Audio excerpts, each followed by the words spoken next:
अस्सलाम वालेकुम जमशेद भाई, क्या हाल है? जमशेद भाई, एक मादा ने बच्चे दिए हैं 6, और ये आप अंदाज कर लें। माशाल्लाह ये कल के हैं और ज़बरदस्त है, बड़े सेहतमंद है, ठीक ठाक है।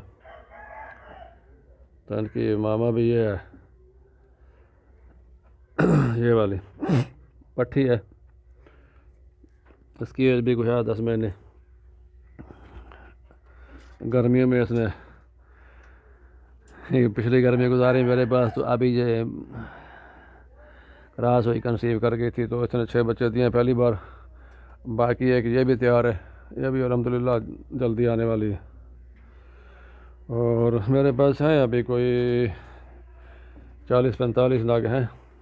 उनमें से 6 या 7 बड़ी हैं मादा, और बाकी ये सब पट्ठे हैं।